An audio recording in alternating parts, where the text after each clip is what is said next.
Time for a victory lap, Michael. Congratulations on a story that you've been telling us about for months. And Roger Goodell, I guess, have you ever had the commissioner confirm one of your stories, Mike? Has that ever No, happened this is a before? first. No, this is absolutely a first. Although everybody I thought knew about it. I Right. don't know why the major networks were staying away from it. But Sims and I were Chris Sims, who co-hosts PFT Live with me 4 days a week. He and I were both hearing things throughout the month of February. And I got to a point on a Friday night late in the month where he and I were texting. It's like, I want to really try to position this for something we can use on the show Monday morning. And I actually did responsible reporting, seeking out the teams for comment and, that kind of thing. And it's like, we got something here. We got something here. And then as time went by, because we were very careful how we couched it at first, that just basically the Dolphins were interested in trying to get Payton and Brady. As time went by, it became clear to me that it was a done deal, that Brady, who retired on Tuesday, February 1, the following week was going to be named a minority owner of the Dolphins. At some point after that, Sean Payton was going to be named the head coach of the Dolphins.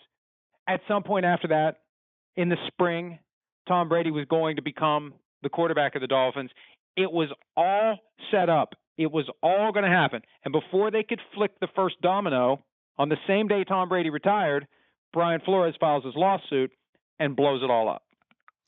But the question I have on all that is if, I guess not if, I mean, the commissioner in the league says this happened, when they reached out to Brady in 2019 and then again in 2021 to talk about all of this or try and lay the groundwork for it, and when they called Sean Payton's agent, Don Yee, who is also, associated with Brady, to start this conversation, how did they think it would be received with them just saying, look who the new quarterback and part owner of the Dolphins is, look who the new coach is? Wouldn't the Saints and Bucks say, hold on a second? Like, at what point did the brazenness have a cover story in their minds, Mike?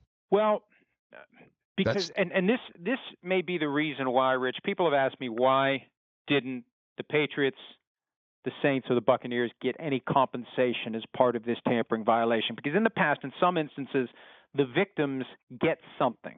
They get flip-flop of draft pick order, whatever the case may be, they get something.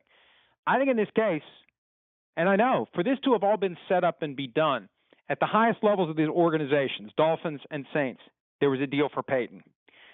Highest levels of the Dolphins and Bucks, there was a deal for Brady. It's just a matter of it playing out. So, yes, it was brazen. Yes, it was blatant.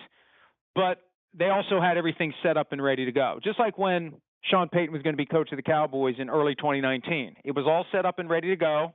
And just before they started the process, it blew up.